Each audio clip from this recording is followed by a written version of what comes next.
Hello everyone and welcome. My name is Babby and today we're playing yet some more Aviary Attorney. And we just interviewed the Prince of Spain, Juan, and we're going to investigate his case. So I guess we'll begin with where we should begin, I guess. We're going to go and visit Les Halles, the market where the prince got his rose, the alleged murder weapon. The pair arrive at Les Halles market. Vendors and buskers, performers and thieves, bourgeois and peasants all bustle from place to place. Prince Juan said that he met a flower girl here, Keen. I think he said her name was. There's a swan with flowers over there. Do you think that's her? I think so.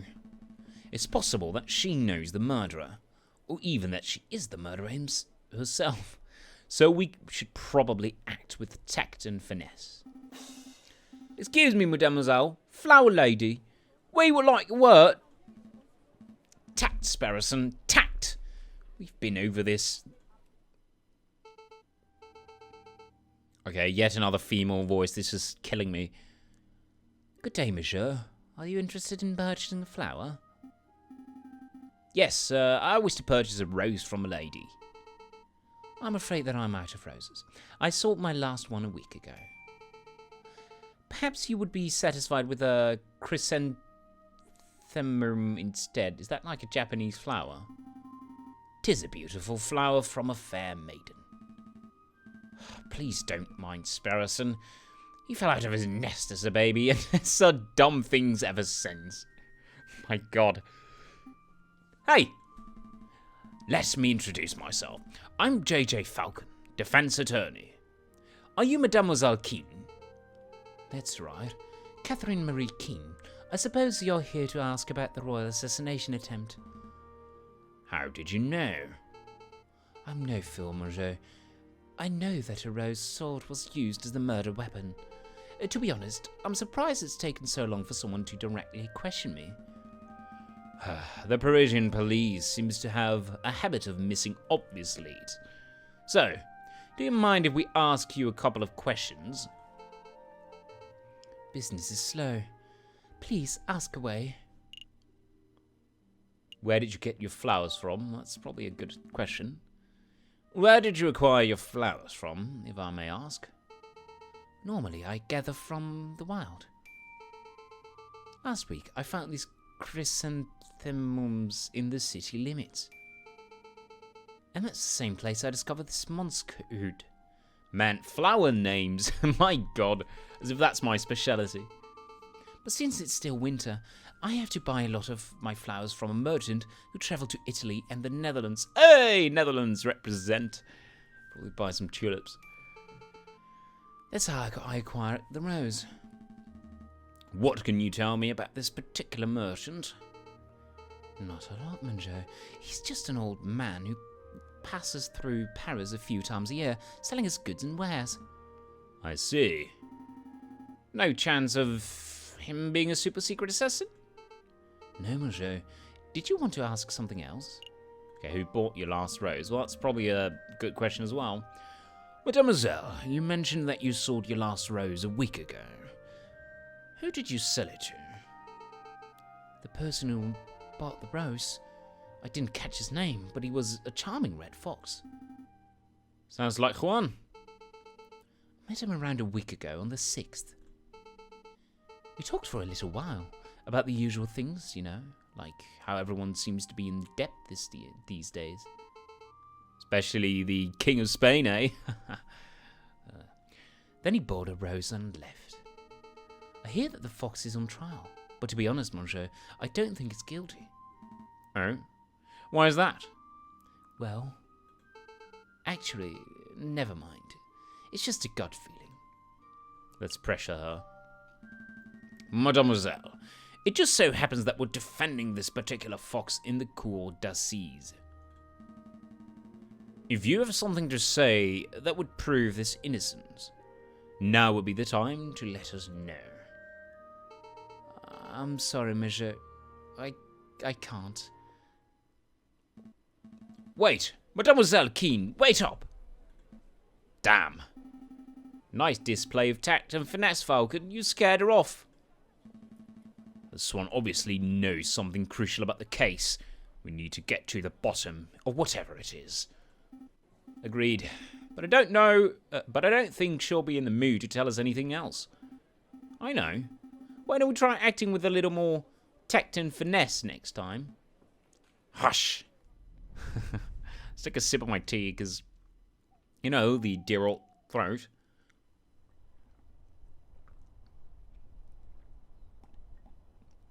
Seems only appropriate to me. But yeah, yet another day has passed. It's January the 12th. And we're going to visit the Palais du Louvre, but not to see any paintings, because they're not there yet. But it's still a palace. I don't even know what it was used for. Like, I don't know. Falcon and Sparrowson make their way to the Palace du Carrousel, the courtyard just north of the Louvre's Grand Gallery. It's the Arc de Triomphe over there, right? I swear it's smaller than how I remember it. That's the Arc de Triomphe du Carrousel, you doofus. The big Arc de Triomphe is up the road. What? No way. Why are there two? Because when a man like Napoleon invades half of Europe, he gets to build as many triumphal arcs as he damn well pleases. Well, well, well. I never expected to see you here, Jayjay. That arrogant voice. Good day, Severin. Let's be civil, Jayjay. Why don't you introduce me to your new assistant? Fine, fine. Severin, this is Sparrowson, my assistant. Sparrowson, this is Severin Cocorico. Or Cocori... No, what would be the French? I don't know. The most pompous prosecutor in Paris. Oh, are you two old school friends or something? More like arch rivals. Please, Jayjay. I think arch rival implies some sort of competition. As I recall, we've met in court on 5 occasions. And on 5 occasions, did you get humiliated? Terribly. I'm amazed a failing bird brain like you is still able to get clients. Actually, Severin, business has never been better. I'll have you know that I'm currently being employed by the Prince of Spain, no less. The Prince of Spain? Juan Querido? Well, well, this is quite an amusing coincidence. Don't tell me. Correct. I am the prosecutor for this very same case. It is a pity that the Spanish prince will indubitably, my God, hang. But I suppose that is what he gets for hiring a bird brain to represent him. Don't call me a bird brain. You're the only bird brain here, Severin. One always speaks badly when one has nothing to say, Voltaire. Uh-oh. It's giving you the verbal smackdown. Quick, Falcon, make a witty retort. Huh? Oh, yeah. I don't agree with you. A witty novel. It's true, a witty saying doesn't prove anything. A witty saying proves nothing. Voltaire. Ah ha ha! Oh, smackdown! Oh, I love Sparrowson. Ha! Very good, Jayjay. A worthy riposte. But enough talk. If you, Monsieur, would excuse me, I have a case to prepare for. Jayjay, Sparrowson, I'll see you two in court. I can't stand that guy. He did seem a little bit of a cockerel, but is it true what he said? You know, that he trounced you in court 5 times? I cannot deny it. Severin has a reputation as a ruthlessly thorough prosecutor. Mountains of evidence. Surprise witness. It's no wonder he always manages to one-up me. But this time will be different, right? I hope so. I know so. For you see, I stole his annotated map of the Louvre out of Cocorico's pocket when he was busy rattling off Voltaire's quotes. Sparrowson, that's pretty illegal. Well, it is pretty illegal, but it's also impressive. Pretty impressive, actually. I swear you were standing 3 meters away the whole time. You tall birds are so busy with your heads in the clouds that you don't even notice us small folk running around your feet. Pinchy Cocorico's pocket was like taking candy from a very tall baby. Let's take a closer look, shall we? I see. This map shows the entire Louvre area. Everything from Tuileries to the Rue de Louvre. Most convenient. Quick sip there. We're currently standing here in the Palace du Carrousel.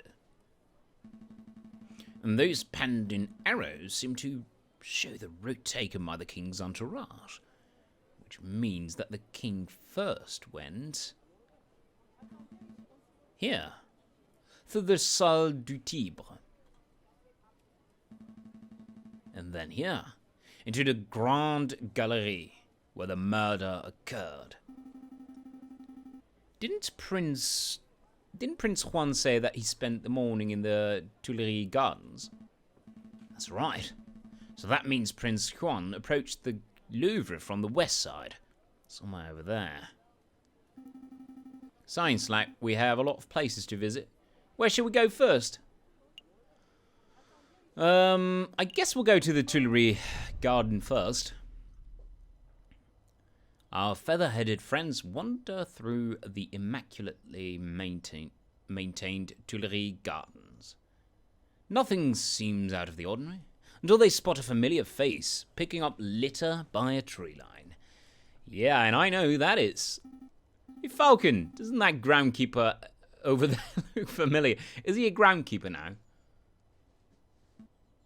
Yeah, now that I'm looking at him, he does look like that photographer. What's his name?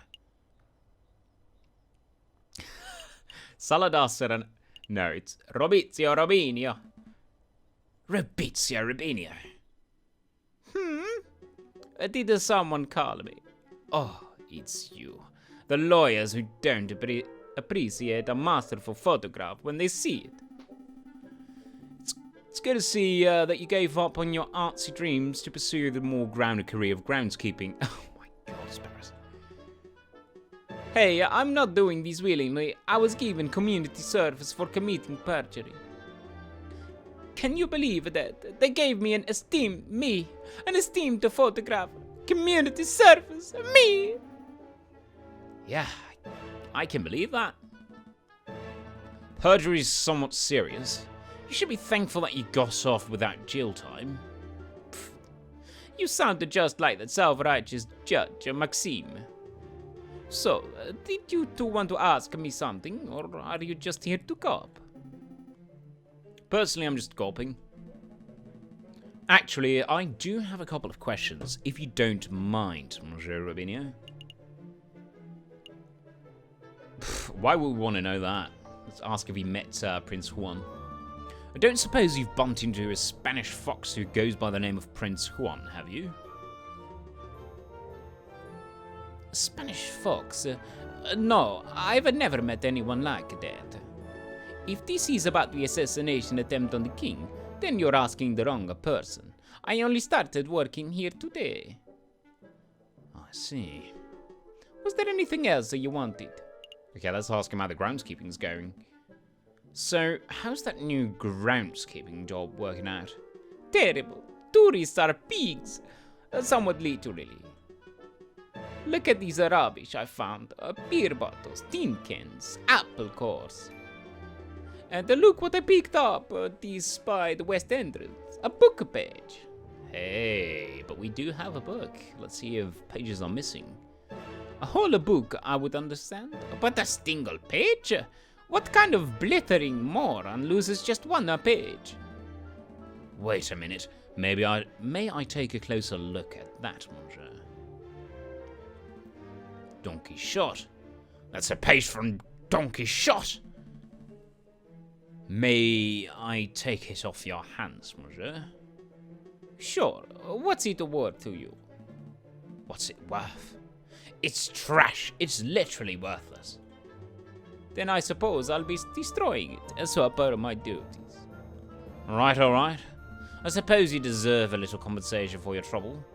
How about you give me the page and... We don't have francs.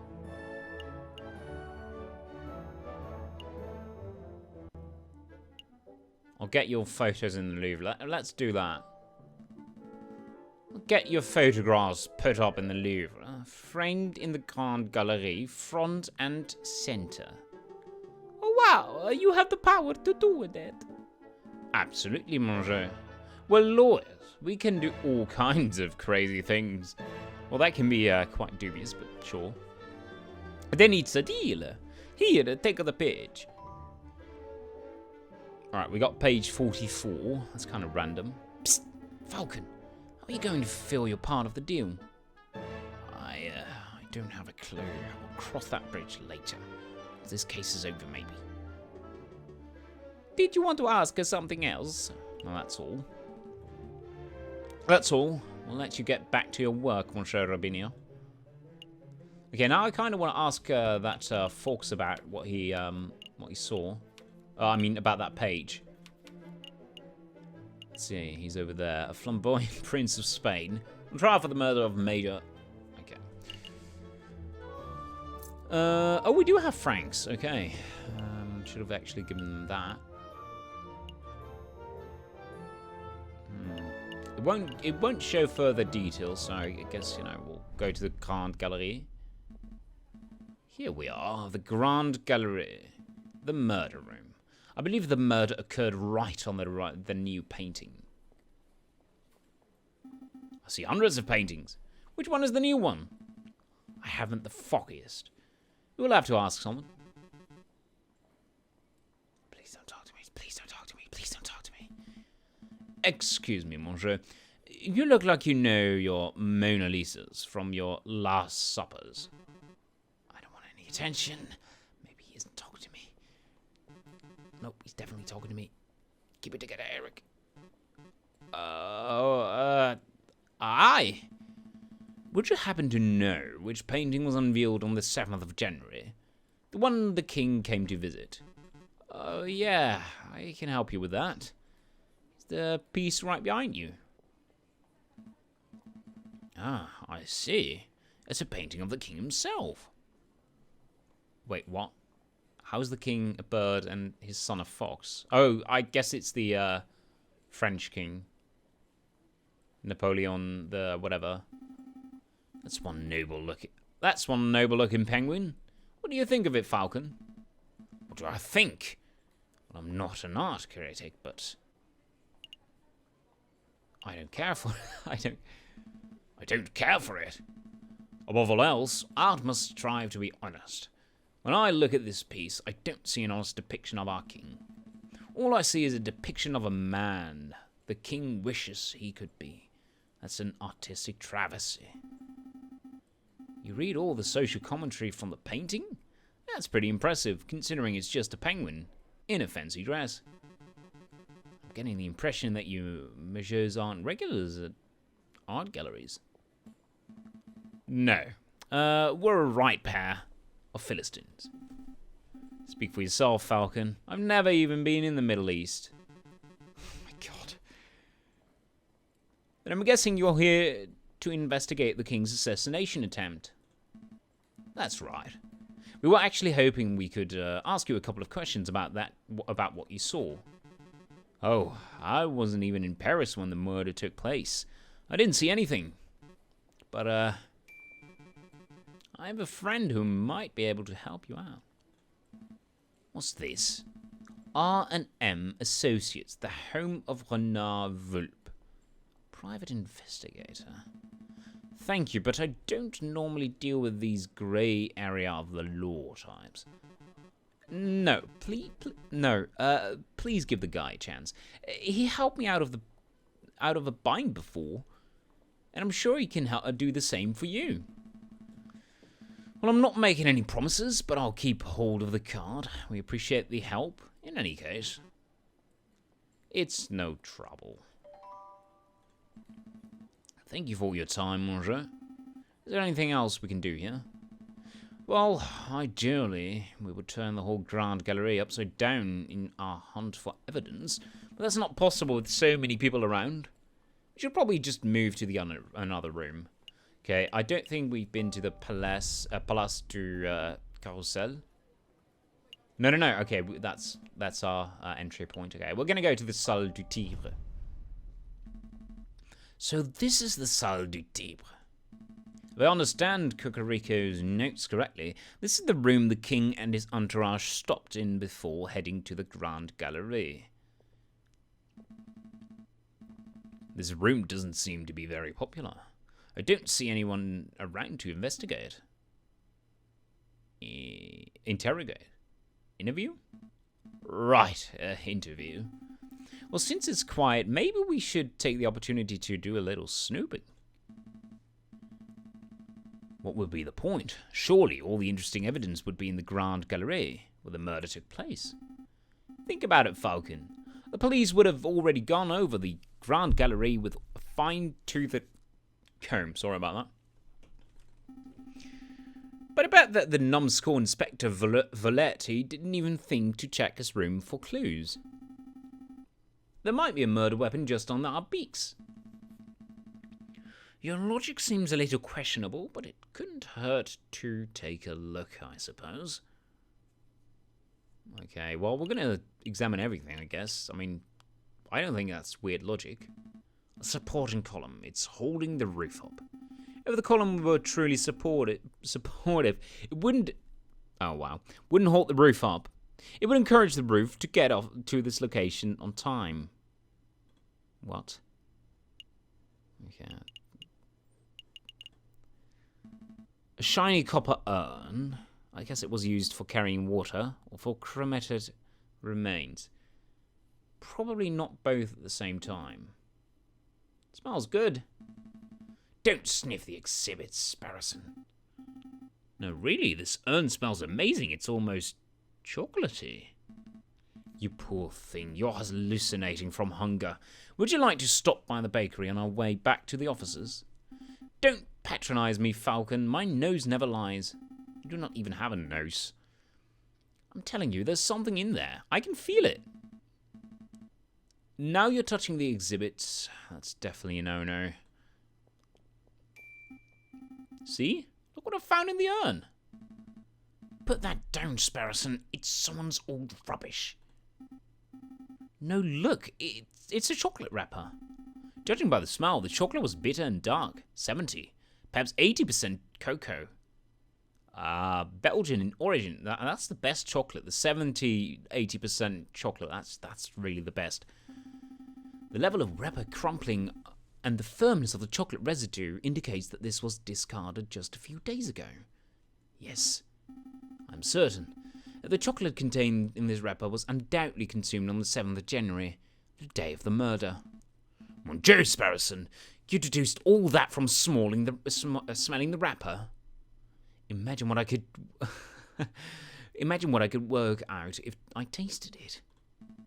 That won't be necessary. Sparrowson, if you could apply this level of critical thinking to areas outside of food, you would be the world's greatest detective.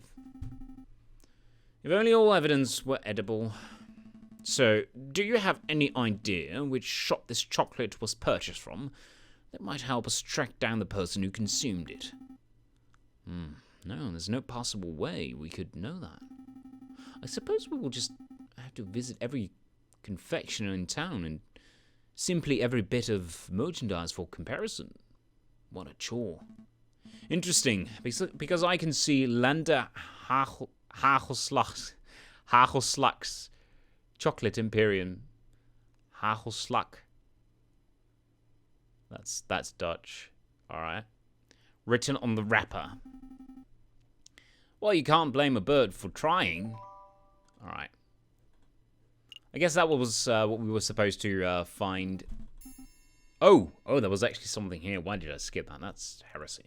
What? Are you serious? I'm in the wrong profession. I don't think archaeology works as a get-rich-quick scheme, Sparrowson. Who said anything about archaeology? I'm going to become a museum robber. Oh, well, that's one way to get rich quick. Okay, it was nothing interesting. I'm not sure what this is. Some sort of stand or podium. Maybe it's just decorative piece. It's a Roman doorstop. Really? Roman doors were enormous marble slabs, so the doorstops had to be similarly large in order to stay in place. I don't think that's right. My uncle's a Roman historian, trust me. These columns have been designed look Roman. To look Roman, I guess.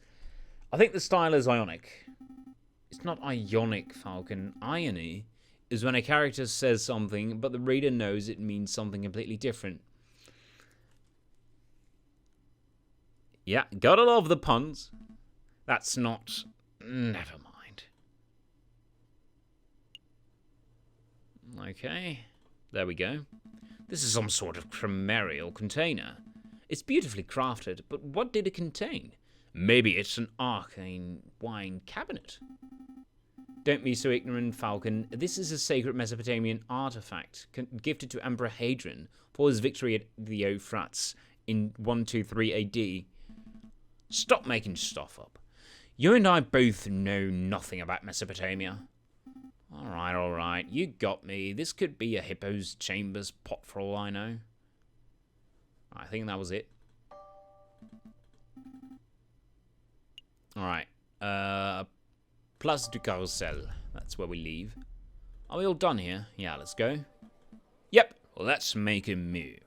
Good call. We can always come back later if we've forgotten something. That's true. Alright, yet another day has passed, and I think this is a perfect opportunity to end the video. I think I'll actually, next time I'll put the video in half. 27 minutes, a bit too long.